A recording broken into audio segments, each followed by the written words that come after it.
Buenos días para todos. Soy Luisa María Cataño, ejecutiva de Soluciones a la Medida del Centro de Desarrollo de Negocios Digitales. Hoy los acompañaré como moderadora. Vamos a ver un corto video.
En nombre de la Cámara de Comercio de Medellín para Antioquia, del Clúster de Negocios Digitales y del Centro de Desarrollo de Negocios Digitales, agradecemos su interés y buena acogida a la invitación que les hicimos para conectarse a esta conferencia virtual Cultura Laboral Silicon Valley versus Latinoamérica y su impacto en la innovación.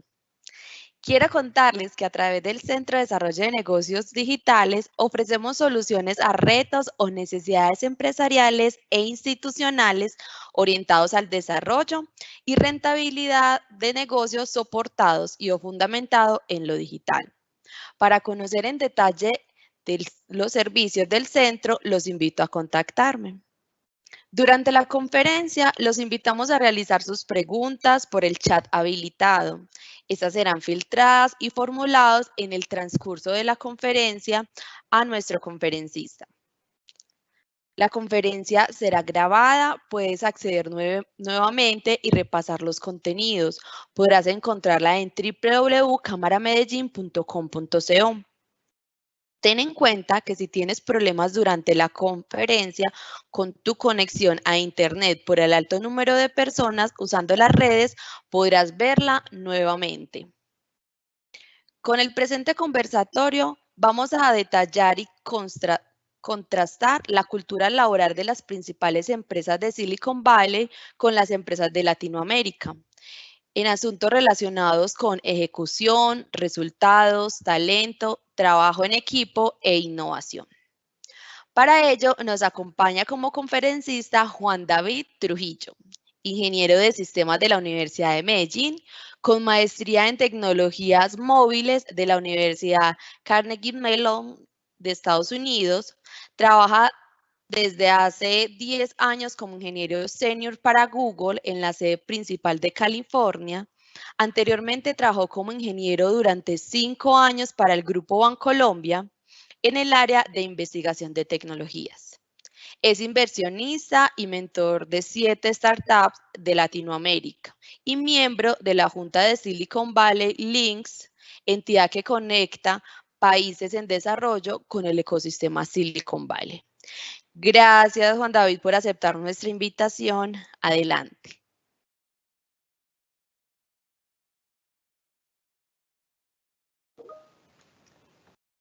Buenos días, muchas gracias Luisa por la introducción y buenos días para todos. Permítanme comparto por acá la presentación para que iniciemos.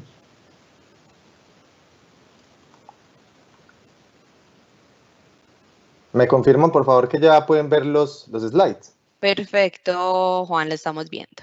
Ok, muchas gracias. Bueno, nuevamente, muchas gracias Luisa por la introducción. Bienvenidos a todos. Primero que todo, pues muchas gracias a la Cámara de Comercio por la invitación y por organizar toda la logística, al equipo con Erika, Luisa y todas las personas que pues, permitieron que este espacio fuera posible. Bienvenidos y gracias a ustedes por acompañarnos el día de hoy. Vamos a estar hablando un poco de cultura laboral en Silicon Valley, pues tratando de adaptar y reflejar esta temática que empieza a cobrar mucha relevancia por estos días, pero idealmente hablarla en un contexto que sea muy útil para la realidad de sus empresas. Espero se encuentren muy bien ustedes y sus familias en estos tiempos, y espero que este espacio sea de mucha utilidad para que pues, hablemos de una temática que cobra importancia por los tiempos que estamos viviendo. Precisamente por eso entonces les propongo que si tienen alguna pregunta durante la charla la vayan copiando en el chat. Vamos a hacer unos cortes durante la charla para cubrir algunos grupos de preguntas, de forma que vamos haciéndola lo más adaptada posible a la necesidad que ustedes van identificando. Así que escríbanla por el chat, Luisa nos va a ayudar priorizándolas en el orden que lleguen y pues de esa forma hacemos una charla un poquito más interactiva y más adaptada como a los temas que sean de particular importancia para ustedes. Bueno, pues lo primero que me gustaría proponer es una reflexión acerca de por qué hablar de cultura laboral y particularmente por qué hablar de cultura laboral en Silicon Valley. Para quienes no están familiarizados con Silicon Valley, no se preocupen, ahorita vamos a hacer un corto resumen de qué se trata. Pero sí me gusta pues, reflexionar un poco, como ustedes veían en la introducción, yo vengo de un background técnico de ingeniería, entonces pues lo primero es por qué un ingeniero nos va a venir a hablar de cultura. Pues la razón se debe a dos motivos principales. El primero de ellos es que, como notaron, pues yo tuve la oportunidad de crecer y vivir en Medellín, pues básicamente toda mi vida durante los primeros 25 años. Entonces, pues conozco muy bien la cultura, digamos, de nuestras empresas y de nuestra sociedad. Y me di cuenta cuando vine a Silicon Valley a trabajar, inicialmente vine a hacer una maestría a Estados Unidos, pero cuando llegué a Silicon Valley, a este ecosistema a trabajar, me di cuenta que tenía muchos mitos acerca de qué era Silicon Valley. Y además pude contrastar un poco algunas diferencias importantes de las empresas, de cómo piensan y cómo operan. Y a lo largo de estos 10 años estando acá, he tenido la oportunidad de interactuar con muchos empresarios de Latinoamérica que vienen de visita a Silicon Valley y de comprobar algo, y es que a Latinoamérica nos urge aprender un poco y hacer referenciaciones que nos permitan detonar el potencial de nuestras organizaciones. Hay muchos aspectos que son claves para el éxito de una empresa que infortunadamente en muchas ocasiones no conocemos en la realidad de nuestras empresas, y creo que Silicon Valley es un ecosistema que ofrece unos referentes importantes no solo en el éxito de innovación, sino además en el éxito de ejecución, que es un poco alrededor de lo cual vamos a estar centrando la temática de esta charla. La reflexión inicial pues es que para ser bueno innovando hay que ser bueno ejecutando. Y la segunda reflexión es que no vamos a hablar de un enfoque de cultura laboral orientado a empresas de tecnología, pues precisamente con el recorrido que he tenido interactuando con empresarios y empresas de Latinoamérica durante estos años, he tenido la oportunidad de identificar como los aspectos que en mi opinión son aplicables a cualquier tipo de empresa, independiente de la región donde operen e independiente de la industria donde operen. Entonces espero que estos principios sean interesantes y aplicables para el contexto y la realidad de sus organizaciones. Y la segunda razón por la que me gusta hablar de este tema es porque creo que estamos enfrentando unos tiempos de retos y oportunidades por medio de la era digital. Sé que muchas de sus empresas están enfrentando proyectos de transformación digital y todo lo que esta nueva era digital pues trae consigo a nivel de retos y oportunidades.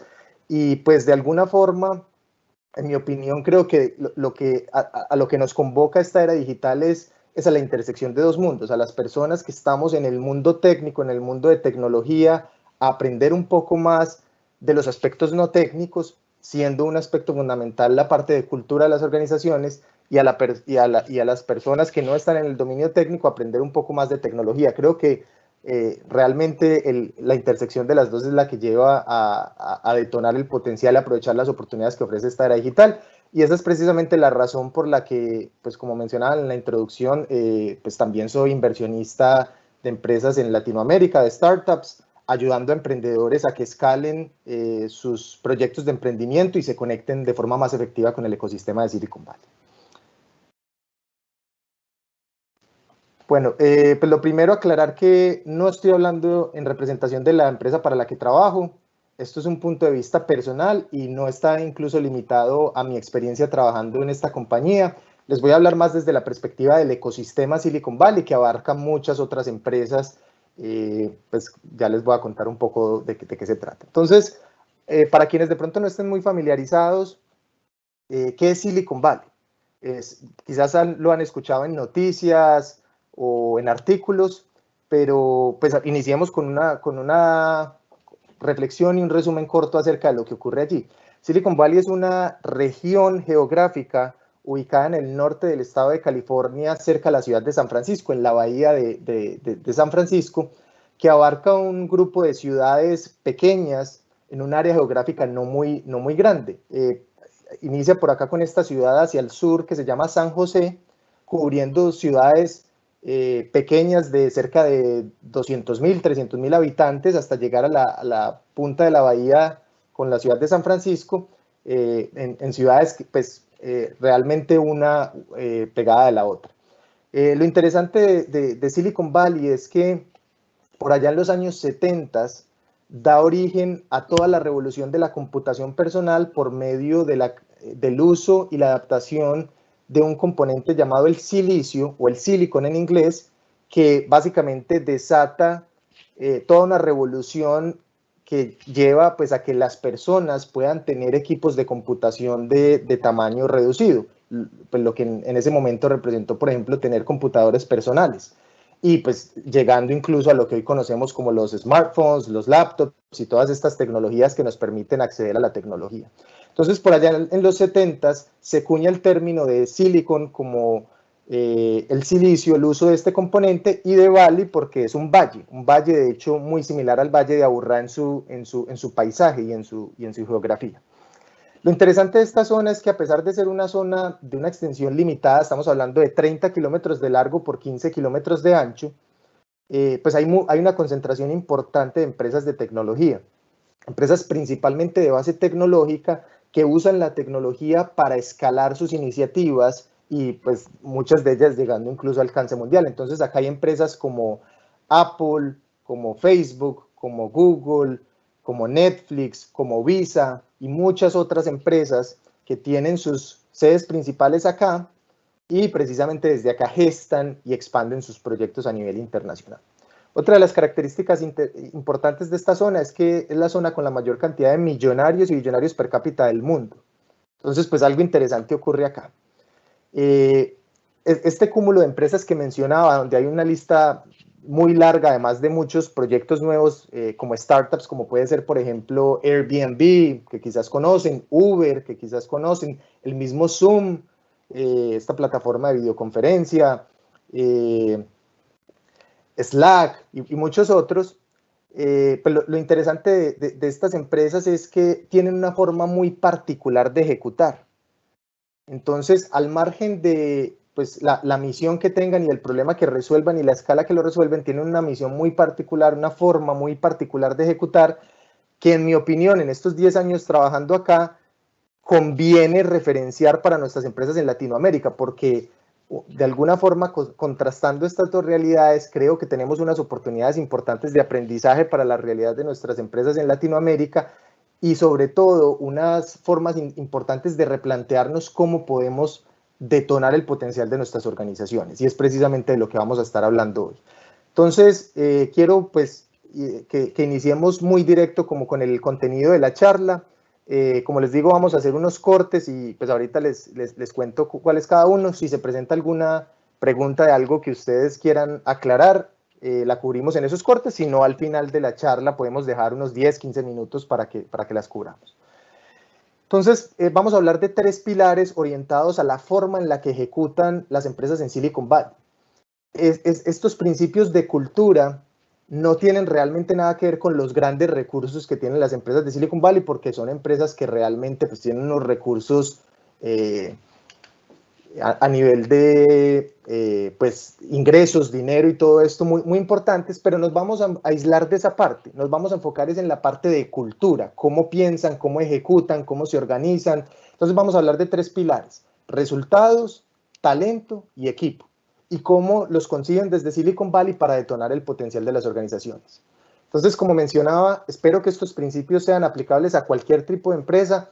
Los ejemplos que yo cito, como iremos viendo en el transcurso de la charla, son ejemplos que usualmente se apoyan en ejemplos de tecnología, pues porque es mi expertise, pero espero que hayan algunos ejemplos similares en el contexto de sus organizaciones, y si pues, quieren hacer alguna pregunta al respecto, encantado de que la cubramos. Entonces, bien, vamos a hablar del primer pilar, que es resultados. En Silicon Valley afirman que trabajar por resultados es el pilar estructural que genera el efecto bola de nieve. La bola de nieve, la analogía acá con la bola de nieve es como esta pequeña bolita que arranca en la cima de una montaña con un tamaño reducido, pero que conforme va bajando por esa pendiente, va incrementando su tamaño y va volviéndose una fuerza casi que imparable que se lleva por delante pues todo lo que se encuentra. Entonces, en Silicon Valley, para trabajar por resultados, se apoyan en 3 aspectos puntuales, y pues los iré contrastando un poco de cómo he visto que en Latinoamérica lo adaptamos y dónde está la oportunidad de aprendizaje. El primero de ellos es que en Silicon Valley trabajan con lo que llaman OKRs, Objective Key Results. Los OKRs son una forma de estructurar y organizar la orientación por resultados, que permite alinear las diferentes áreas organizacionales y garantizar que toda la empresa está alineada con el cumplimiento de esos resultados. ¿Qué hemos visto en la referenciación de empresas de Latinoamérica? Que en Latinoamérica usualmente entendemos trabajar por resultados como tener KPIs, Key Performance Indicators, indicadores clave de desempeño.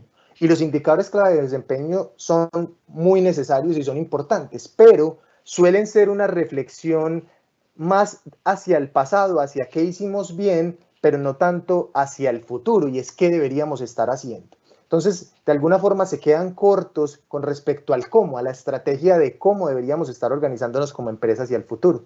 Y allí es donde cobran particular importancia precisamente los OKRs. Entonces, lo que proponen los OKRs pues es básicamente organizar la estructura de la empresa alrededor de resultados de la siguiente forma. Lo primero es que toda la empresa trabaje por resultados. Desde el CEO, los niveles que le reportan al CEO, ir haciendo un desdoble para que toda la empresa trabaje por resultados.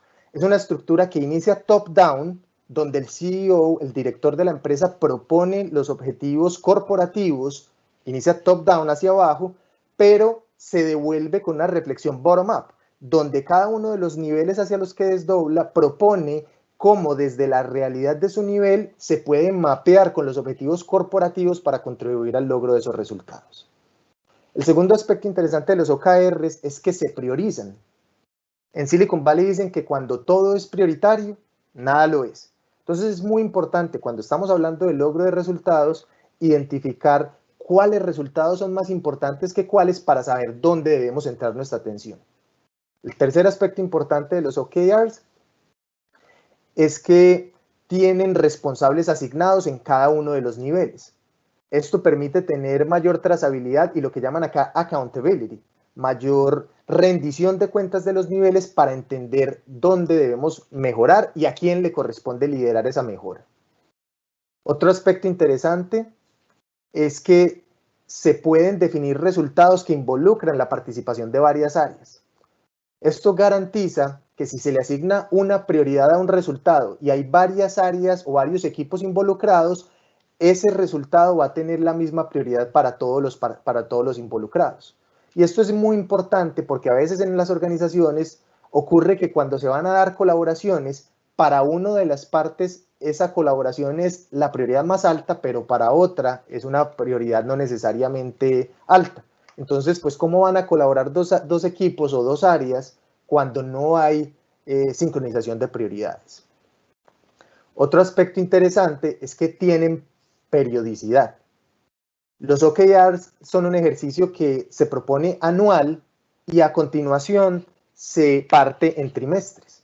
Entonces, pues la idea es que la organización defina cuáles son los resultados que se quieren lograr en el año, pero a continuación se partan cuáles son los resultados que se deberían lograr en cada trimestre para lograr ese gran resultado anual. Y esta estructura es interesante porque pues, se atribuye a lo que se conoce como divide y vencerás. Es más fácil tomar un problema complejo, grande, y partirlo en pequeños problemas más simples de resolver. Primer aspecto importante. Y el último es que es iterativo incremental. Lo que aprendas en un trimestre te sirve de retroalimentación para el siguiente trimestre para adaptar la estrategia en caso que se haya concluido que algo de lo que se hizo en el primer trimestre se deba ajustar. Y por último, y no menos importante, esta estructura de medición de OKRs, de resultados, se usa como criterio de evaluación de desempeño de los empleados. No es el único criterio, hace parte de un grupo de criterios, pero es un criterio importante y lo que busca es reconocer y remunerar a los empleados de la forma más meritocrática posible para que las personas que son promovidas al interior de la organización realmente sean las personas que más están contribuyendo a los resultados estratégicos organizacionales. El segundo aspecto importante de resultados tiene que ver con la toma de decisiones. Lo que hemos visto durante estos años es que en Latinoamérica todavía tendemos a tener estructuras jerárquicas donde las decisiones se toman de acuerdo a esa estructura. Entonces se escucha con frecuencia expresiones como hay que hacer esto porque el jefe o la jefe dijo que había que hacerlo. Pues en Silicon Valley la toma de decisiones la adaptan con una forma un poquito más humilde. Dicen, no son los empleados ni mucho menos las jerarquías quienes tienen la razón. ¿Quién tiene la razón? Los clientes y el mercado. Entonces, todas las decisiones que tomemos deben estar basadas en evidencia de los clientes y del mercado. Entonces, no es lo mismo decir, hagamos este proyecto o tomemos esta decisión porque al jefe le parece, versus decir, recolectamos esta evidencia que sugiere que a los clientes les podría interesar esto. Entonces, de allí pues, se deriva el uso principalmente de lo que se conoce como instrumentación y analítica para el caso de los productos de software, para entender cómo usan los usuarios nuestros productos y tomar decisiones que estén lo más alineadas posibles con la realidad del uso de los productos o servicios. El otro aspecto interesante tiene que ver con lo que llaman experimentación. A falta de evidencia, pues debemos experimentar. Entonces, en lugar de decir, tomemos una decisión con lo que creemos como organización que deberíamos hacer, lo que se propone es, hagamos testing de las alternativas y experimentemos con un grupo limitado de usuarios para que sean los mismos usuarios y los clientes quienes nos digan qué deberíamos hacer. Entonces, vamos a poner un ejemplo bien sencillo. La página de una de las compañías, el fondo, el color de la página, un ejemplo pues extremadamente sencillo, pero pues, simplemente para que lo usemos de referencia, el fondo, el color de la página, pues debería ser fondo blanco o fondo negro. Pueden haber ideas acerca de si es fondo blanco o fondo negro, pero pues qué mejor que sean los mismos usuarios quienes, por medio de experimentación con un grupo limitado, nos digan si deberían ser el fondo blanco o el fondo negro. Entonces, pues nuevamente, siempre es usar la evidencia, la experimentación basada en los resultados de los clientes y el mercado para tomar decisiones. Y por último, para cerrar este primer pilar de resultados y que abramos el espacio a las preguntas y que Luisa de pronto nos vaya ayudando con preguntas que ustedes hayan hecho, el conocimiento técnico o el expertise en la materia como base de los líderes para liderar de forma efectiva. Pues lo que han encontrado en Silicon Valley es que si se quiere liderar de forma efectiva por resultados, se necesitan líderes que sean expertos en la materia. Y la razón es muy sencilla. Tenemos que entender la naturaleza de los problemas que se resuelven. Entonces, pues lo que hemos notado durante estos años en referenciaciones con Latinoamérica, en aprendizajes con Latinoamérica, es que en Latinoamérica todavía tendemos a demeritar la importancia del expertise en la materia y el conocimiento técnico, porque se atribuye a limitaciones de habilidades de liderazgo, habilidades interpersonales o habilidades de comunicación. Pues resulta que en Silicon Valley dicen que el conocimiento técnico, el expertise en la materia es condición necesaria para ser un buen líder. Necesaria, no suficiente. Es decir, además de tener expertise en la materia, claramente se necesitan otros aspectos, pero el conocimiento técnico es fundamental. La analogía que les gusta usar en Silicon Valley es como el director de una orquesta sinfónica. El director de una orquesta sinfónica usualmente lidera un grupo de instrumentistas donde hay intérpretes de instrumentos de cuerdas, vientos y percusión. Eso no quiere decir que el director tiene el conocimiento detallado para ejecutar cada uno de esos instrumentos, pero sí tiene un conocimiento técnico base para poder comunicarse y liderar de forma efectiva ese grupo. Entonces, pues es muy necesario tener estructuras de liderazgo donde hayan líderes con conocimiento técnico fuerte para poder trabajar por resultados. Y la forma en la que se conectan estos tres elementos, OKRs, toma de decisiones y conocimiento técnico, es que si queremos trabajar con la estructura por resultados, con OKRs, hay que entender cómo tenemos objetivos que sean ambiciosos, pero a la vez realistas. De nada sirven esos objetivos y esas presentaciones de PowerPoint que hablan de cambiar el mundo si avanzamos muy poco en esa dirección. Lo importante es tener una visión que sea realmente realista para el contexto de la organización, pero que a la vez nos exija y nos rete a hacer las cosas diferente para tener más éxito. Entonces, bien, con eso cerramos este primer pilar. Luisa, ¿nos podrías ayudar de pronto con 2 o 3 preguntas si ya hay algunas propuestas? Claro que sí, Juan. Tenemos una pregunta en estos momentos para que entonces me ayudes. ¿Qué área organizacional debería liderar este tipo de cambios de cultura? Sí, esa es una buena pregunta. La respuesta pues tiene dos aspectos. El primero de ellos tiene que ver con un cambio de cultura organizacional que siempre viene pues de los líderes de la organización, idealmente del CEO, para que haya un interés pues, de realmente poner en práctica estos principios. Entonces, pues primero a nivel de visión, pues debe ser la alta dirección de la compañía. El segundo elemento tiene que ver con la parte operacional y son los programas específicos que se derivan de esta visión, que usualmente los lidera el área de recursos humanos. Entonces es una combinación primero de la visión y de la estrategia que viene inspirada de la alta dirección, pero a continuación, digamos, en la parte más de despliegue y de ejecución de estos programas, que lo lidera casi siempre el área de recursos humanos. En empresas de Silicon Valley lo llaman, están cambiando un poco pues el término, ya no lo llaman HR o recursos humanos, lo llaman People Operations, operaciones del talento, de la gente. Precisamente para centrarse más en la persona, en el talento y el impacto pues, que tiene este tipo de estructuras. Listo, Juan. Mira, nos hacen otra pregunta y dice, si estoy empezando con una microempresa familiar, ¿cómo puedo dar el salto a lo que estás mencionando? Muy buena pregunta. Yo, pues como les mencionaba, soy inversionista en startups de tecnología, en proyectos de emprendimiento super early stage, muy nacientes de edad temprana. Entonces interactúo con emprendedores que quizás están en una situación similar.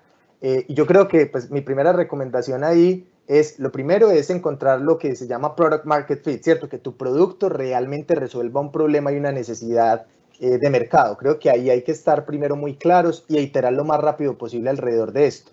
Y conforme empiezas a estabilizar tu producto y empiezas a pensar en crecer, ahí es donde algunos de estos elementos empiezan a cobrar más valor. Entonces creo que tiene que ver mucho con la etapa de madurez en la que esté tu organización.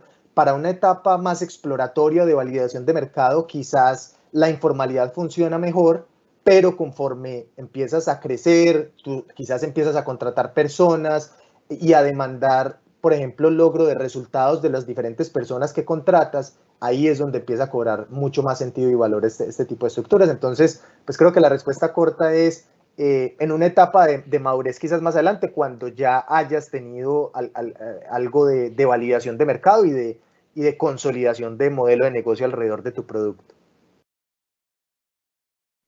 Juan nos dicen, ¿por qué es tan difícil crear la cultura de los OKR en Colombia?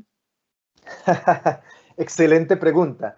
Y me río porque casualmente por estos días estoy trabajando con una empresa de México que intentó hacerlo guiándose por la literatura que hay disponible, básicamente los libros que hablan del tema, el de Measure What Matters, que es de uno de los líderes que habla de OKRs, y por ahí un par de libros más que hablan del tema.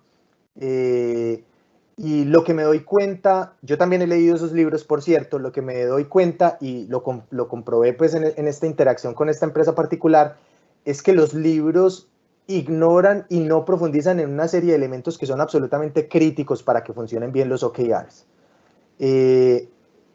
Incluso, pues para citar algunos ejemplos, John Doerr, el autor de uno de estos libros, propone OKRs que la verdad, si uno se rige bajo el rigor de cómo deben estar escritos los OKRs, no cumplen criterios, por ejemplo, de que sean cuantificables, que sean cuantitativos, que sean medibles. Entonces, pues la respuesta que doy ahí es que creo que la literatura no basta. Y de ahí precisamente que una de las reflexiones que yo hago es que la razón por la que nos surge aprender de Silicon Valley es que estas empresas son muy expertas en poner en práctica este tipo de elementos.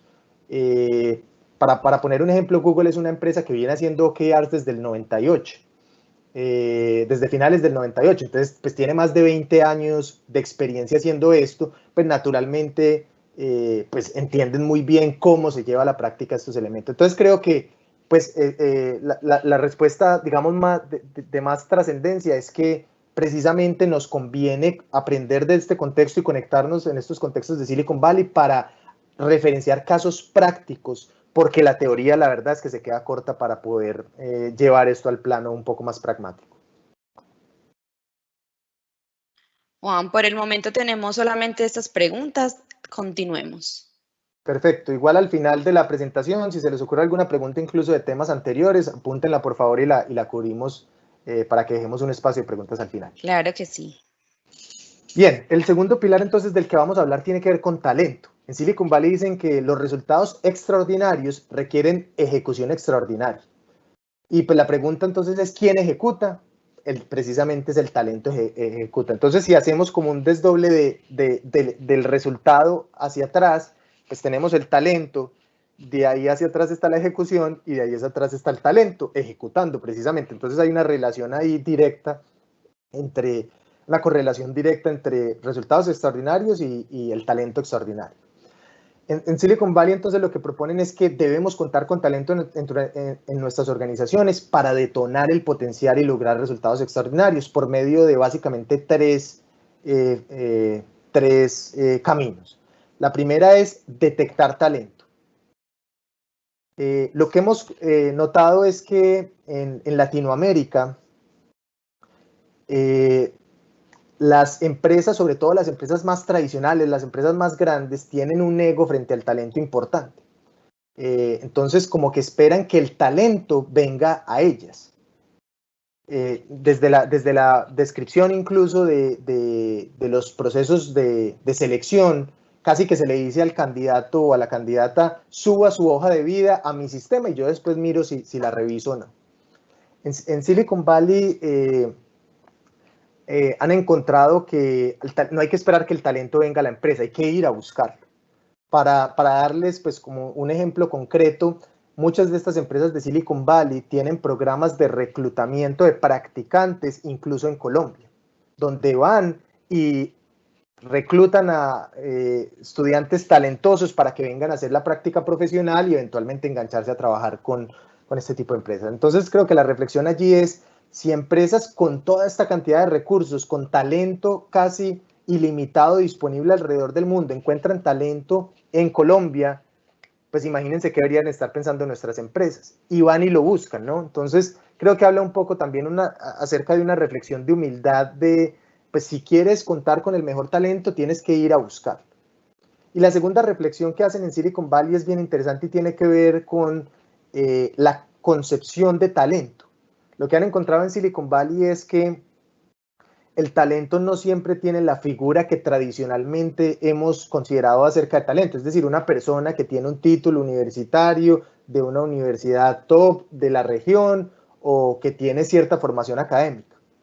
La reflexión que hacen en Silicon Valley es que han encontrado que hay personas con talento extraordinario que no tienen ni un pregrado y personas malísimas con doctorado.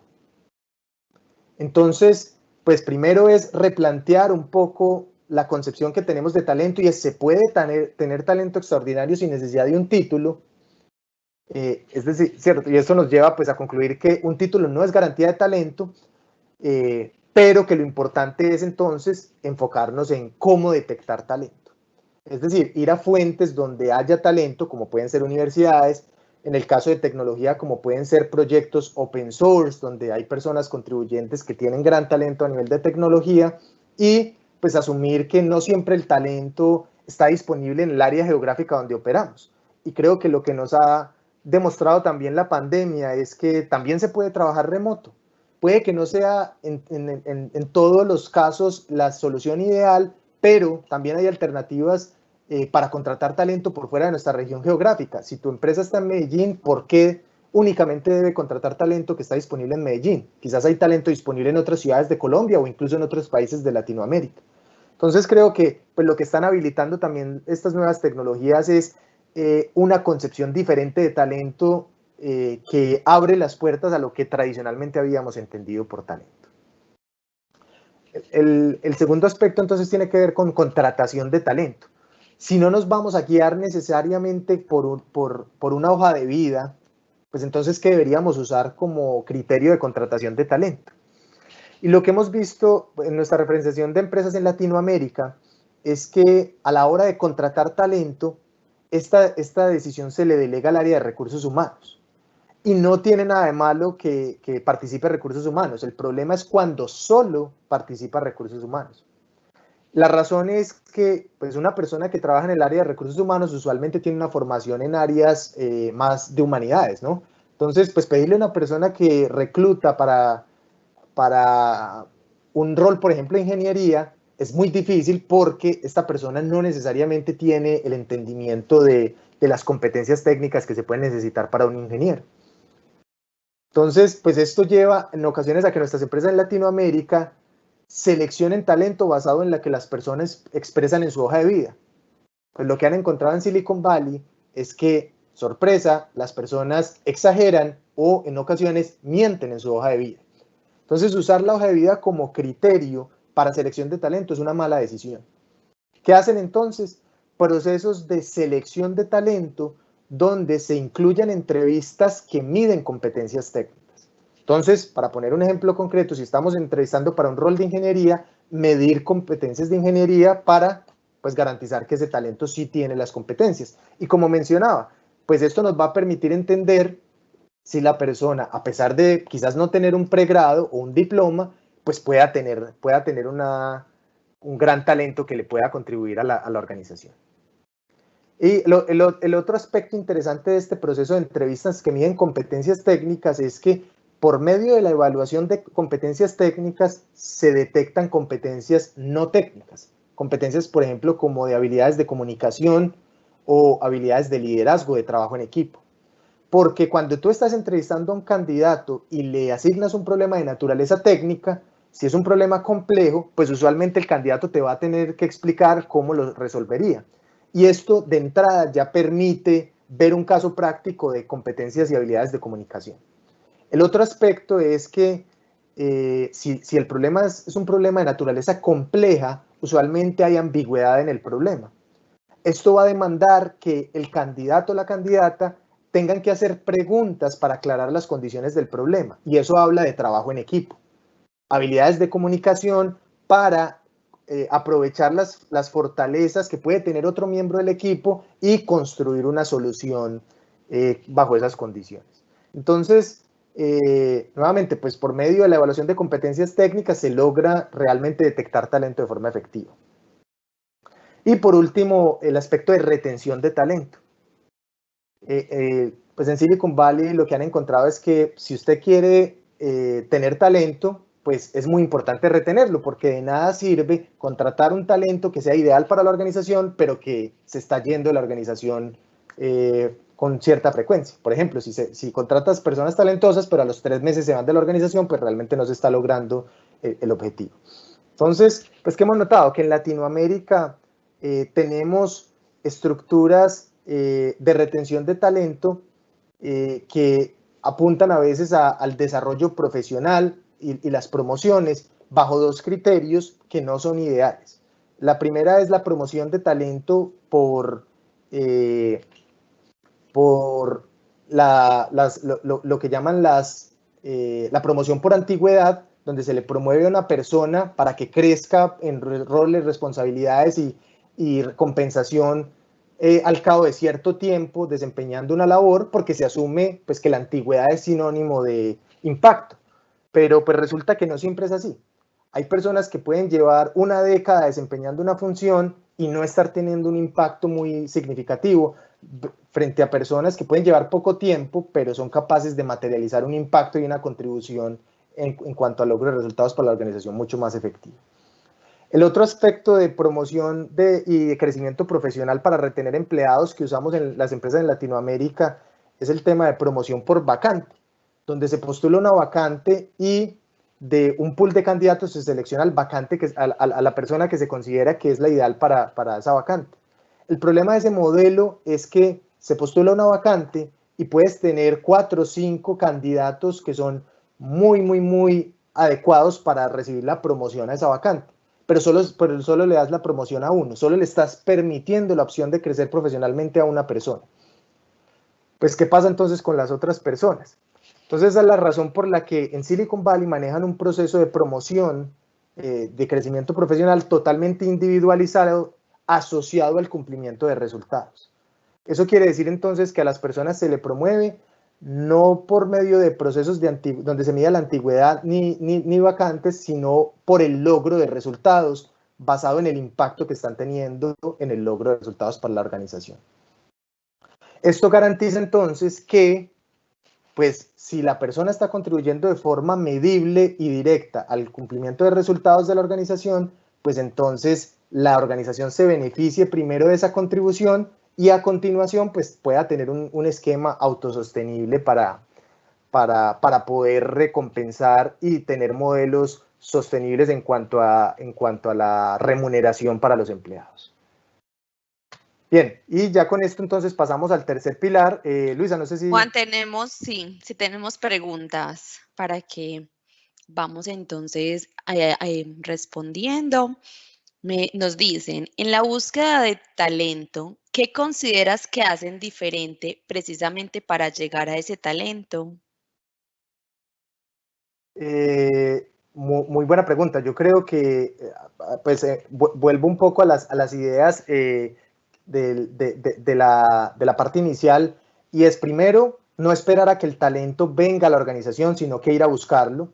Ejemplos pueden ser ir a buscar el talento en las universidades, en ferias laborales o en proyectos, si estamos hablando, por ejemplo, del tema de tecnología, en proyectos de contribuciones que puedan pues, permitir evaluar objetivamente la necesidad de talento.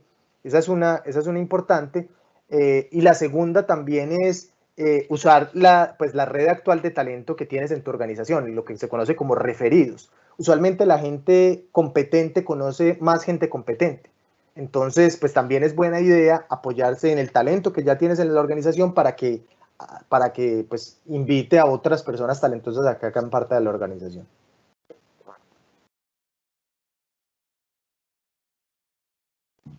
¿Tenemos alguna otra pregunta, Luisa? O... Sí, tenemos otra pregunta. Hoy las empresas del sector tecnológico tenemos un gran problema para contratar talentos por las muy buenas ofertas que les hacen desde el exterior.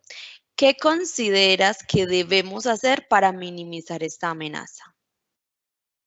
Entiendo perfectamente el comentario, muy buena pregunta, porque pues por un lado la estoy viendo directamente con las startups que apoyo, que tienen dificultades para contratar, y por otro lado también pues tengo conexiones con empresas, por ejemplo desarrolladores de software que están teniendo este tipo de dificultades. Yo creo que espero que los puntos que hemos tratado a lo largo de este pilar sean útiles. Cierto, acá he mencionado, por ejemplo, no limitarse a tener un diploma para esperar que una persona sea talentosa. Ese es un buen ejemplo, porque en algunas ocasiones los procesos de selección parten del supuesto de que la persona tiene que tener un título de pregrado. Yo he conocido en Silicon Valley personas que su pregrado es filosofía y son extraordinarios programadores. Entonces, nuevamente, no hay que tener un diploma para ser talentoso. Lo segundo es, quizás hay que replantearse dónde estás buscando talento. De pronto el talento ya no lo puedes buscar únicamente en Medellín, de pronto tienes que ir a otras ciudades, quizás ciudades intermedias, donde tus ofertas salariales sean un poco más competitivas. Todas estas tecnologías de virtualización creo que acercan mucho y facilitan que esto se pueda lograr y que pues ya lo estamos pues evidenciando básicamente por fuerza, pues por lo que estamos viviendo con COVID. Ahí hay un segundo aspecto importante. El tercero es que, pues como mencionaba, apoyarse por medio de referidos en las personas que conocen el talento de tu organización. Pues espero que ahí hayan algunos puntos interesantes. Hay un cuarto punto que es opcional dependiendo de la naturaleza de la empresa, pero que vale la pena también considerarlo, y es que una de los incentivos que usan las empresas de Silicon Valley para atraer talento, especialmente las startups, es que ofrecen participación accionaria a los empleados. ¿Cierto? Para una startup es literalmente imposible competir con empresas como Google, Apple, Facebook a nivel salarial. Entonces lo que hacen es ofrecen un paquete que incluye un salario base que usualmente está por debajo del salario de mercado, pero adicionalmente una compensación por medio de una participación accionaria que se materializa al cabo de cierto tiempo, usualmente 4 años. Entonces, esa es otra alternativa ahí que te invito a que consideres, se llama vesting, la asignación de participación accionaria, donde básicamente ya no estás trayendo solo empleados, sino potenciales socios para garantizar pues que tengan un incentivo adicional para quedarse en tu compañía, porque se ven además como potenciales pues, socios hacia el futuro. Repito, esto puede tener o no sentido dependiendo del tipo de empresa que estés considerando. Yo definitivamente lo recomiendo para startups de base tecnológica que quieran y necesiten un talento técnico avanzado. Juan, te cuento que se nos aumentaron bastante las preguntas. Si quieres, pasemos porque nos quedan 10 minutos y quiero ser muy respetuoso del tiempo que tenemos agendado. Avancemos con el último pilar y nos devolvemos a estas preguntas para que definitivamente nos quedemos ahí y de ahí entonces pues nos enfocamos en esa parte. El último pilar con el que quiero cerrar es el concepto de equipo. En Silicon Valley dicen que se deben empoderar equipos que decidan y definan el estilo de trabajo. Entonces, pues de nada sirve tener talento individual que sea muy bueno si no sabe trabajar en equipo. Para tener una empresa exitosa hay que tener buen trabajo en equipo porque necesitamos el complemento de roles diversos e interdisciplinarios. Entonces, lo primero es la concepción del error. En Silicon Valley dicen que el error no debe ser atribuible a la persona, sino al equipo. Tradicionalmente en Latinoamérica sentenciamos y satanizamos mucho el error al punto incluso de pues, llegar en ocasiones a despidos. ¿Quién fue la persona que se equivocó? Y entonces pues que hace un mal costo político del error. En Silicon Valley dicen que para tener empresas exitosas pues tenemos que quitar el miedo al error porque para innovar siempre ocurrirá el error. Entonces es básicamente concebir el error como un aspecto que va a ocurrir en los procesos de innovación y de ejecución y no como algo que siempre estamos previniendo. Entonces, pues lo que lleva a esto es a definir estrategias donde en lugar de estar enfocados 100% en la prevención del error, nos enfoquemos en la detección temprana del error y en la reacción oportuna y resiliente de los productos y servicios al error. Entonces, pues es asumir básicamente que el error se va a presentar y cómo reaccionan tus productos y servicios frente al error. En el aspecto de reuniones, pues lo que dicen en Silicon Valley es que las reuniones son clave para decidir. Lo que vemos en Latinoamérica es que sufrimos del mal de la reunionitis, nos reunimos demasiado y no está mal reunirse. El problema de las reuniones en Latinoamérica es que muchas veces son espacios para compartir información. Y pues resulta que en Silicon Valley dicen que la reunión presencial no es el formato ideal para compartir información, que hay mecanismos un poco más óptimos para ello, por ejemplo, el correo electrónico y los documentos compartidos. Entonces, lo que tratan en Silicon Valley es que si se va a tener una reunión presencial, esté muy claro cuál es el alcance de la reunión, cuáles son las decisiones que se van a tomar en esa reunión y se le haga seguimiento a las decisiones que se tomaron. Entonces, si nos vamos a reunir presencial, que esté muy claro que las personas que tienen poder de decisión estén presentes o que empoderen a quien los pueda representar y que de ahí en adelante entonces se le haga el seguimiento oportuno a las acciones tomadas. En cuanto a la contratación y promoción, en Silicon Valley proponen que las deben tomar comités, no individuos, y pues en Latinoamérica tradicionalmente las decisiones de contratación y promoción de talento los toma una persona, el jefe o la jefe que está contratando o promoviendo en su área. Y esto pues se presta para sesgos conscientes o inconscientes. Entonces lo que hacen en Silicon Valley es asignarle el poder de la decisión de contratación y promoción al equipo, a un equipo pues que viene representado de diferentes roles organizacionales para garantizar que las decisiones sean lo más meritocráticas y lo más justas posibles y que si se va a contratar a una persona realmente sea el candidato o la candidata ideal para la empresa del pool de candidatos disponibles y si se va a promover, se le esté promoviendo a la persona que esté contribuyendo de forma más directa al cumplimiento de los resultados de la organización. Y por último, y para cerrar y que nos enfoquemos en las preguntas, la concepción de talento como un equipo también que incluye entes externos.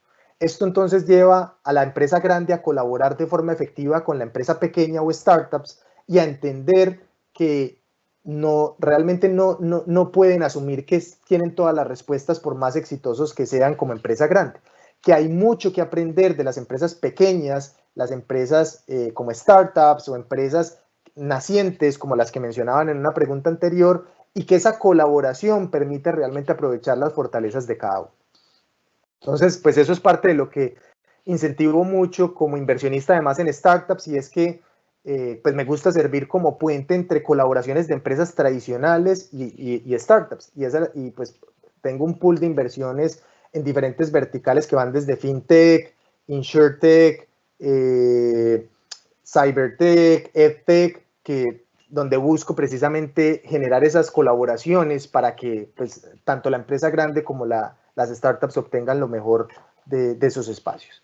Bien, entonces en resumen hablamos de estos tres pilares, resultados, talento y equipo, y de alguna forma son como factores multiplicativos donde hay que trabajar en alguna medida que no sea cero en todos.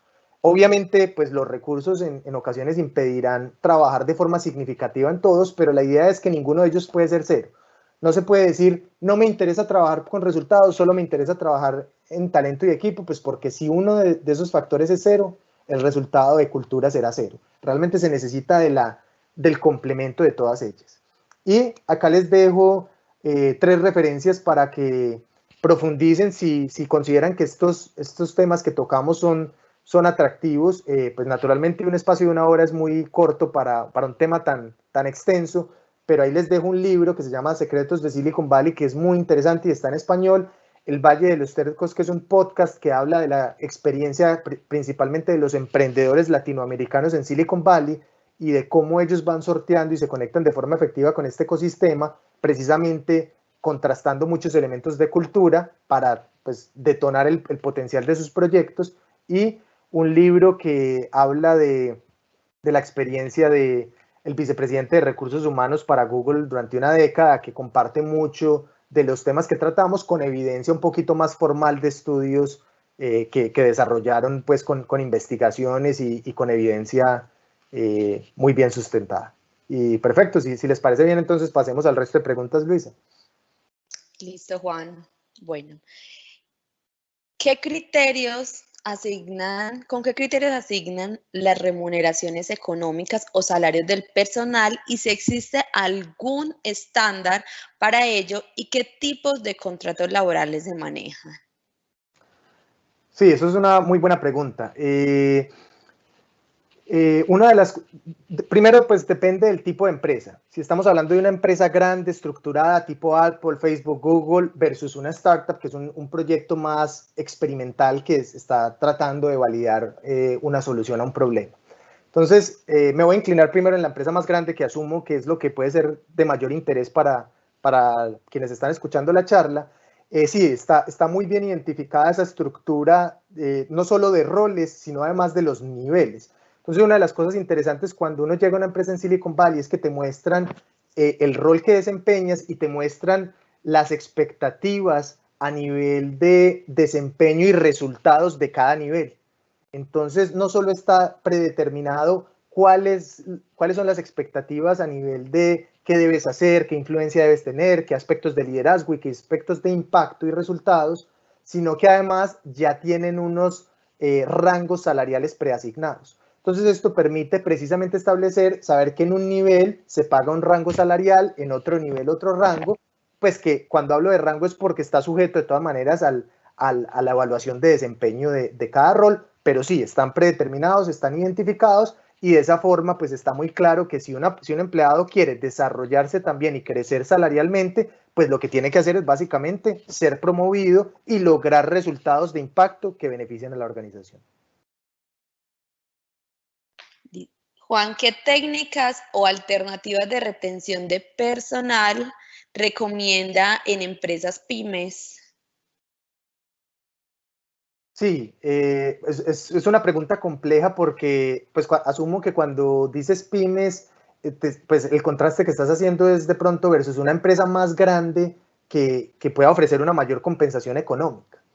Y la forma en la que yo lo enfoco con las startups en las que trabajo, que usualmente por ser startups, por ser empresas pues, que están naciendo y que no cuentan con los mismos recursos que otras empresas más grandes, entonces la forma en la que lo enfoco es bajo dos criterios. El primero es ofrecer una oportunidad de aprendizaje que sea mucho más impactante que lo que puede aprender una persona en una empresa grande. Esto principalmente enfocado a empoderar a la persona para que se pueda desarrollar y crecer con mayores responsabilidades y con mayor impacto del que se podría tener en una empresa grande. Ese es uno. Y el segundo es, como mencionaba, considerar si tiene sentido para la empresa, sobre todo para talento que sea estratégico, ofrecerle una posibilidad de asociarse y ser parte activa como accionista de la empresa. Entonces, no en todos los casos tiene sentido, eso hay que reconocerlo, pero en algunos casos puede tener sentido y es una estrategia supremamente efectiva porque ya no estás hablando con la persona como empleado, sino como potencial socio. Y pues los socios y sobre todo las personas que tienen, digamos, mentalidad más emprendedora, usualmente están dispuestos a sacrificar cuestiones, por ejemplo, de salariales para apuntarle pues, al crecimiento de la empresa. Entonces, es una estrategia efectiva de retener en periodos de tiempo más largos. Juan, estas grandes empresas pueden atraer muy buen talento por los altos salarios que ofrecen, ¿cierto? Una organización pequeña, ¿cómo puede compensar esta situación? Muy buena pregunta y creo que está relacionada con la línea de la que venimos hablando. Veo como una tendencia en las preguntas y encantado pues de que profundicemos aún más. Creo que hasta ahora hemos mencionado algunas ideas, entonces las voy a recopilar. Definitivamente es de pronto expandir el alcance de dónde estás mirando talento.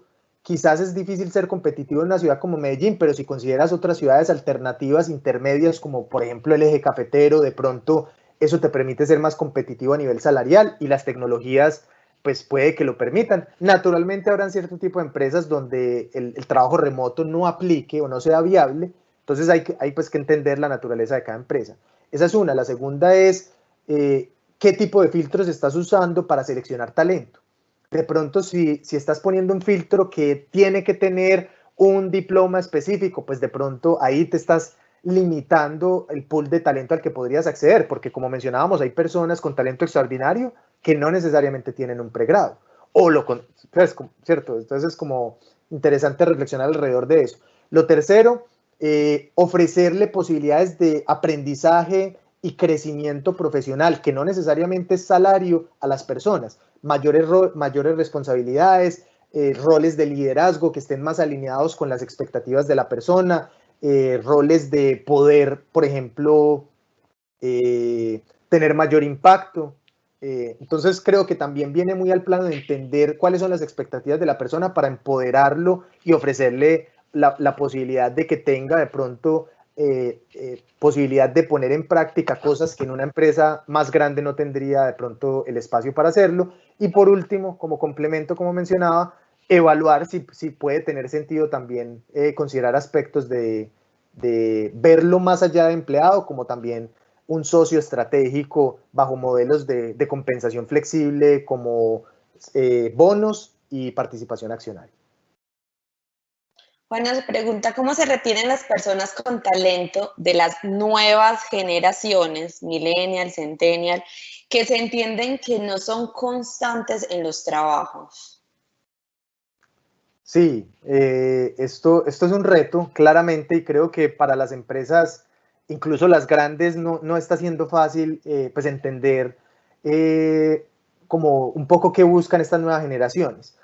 Y yo creo que, espero que parte de lo que tocamos, de los temas que tocamos, tengan conexión con esto, porque yo creo que estas nuevas generaciones tienen acceso a información de cómo operan empresas más allá de su ecosistema local. Entonces, para estas nuevas generaciones, escuchar hablar de cómo se trabaja en Google, en Facebook, en cierto tipo de empresas, puede ser más común y de pronto, pues por allí hay una oportunidad también de entender precisamente cómo operan este tipo de empresas para alinear el trabajo de la empresa lo más que se parezca. Entonces creo que ahí hay una oportunidad precisamente de aprender más de cómo operan las empresas que son modelo para este tipo de generaciones.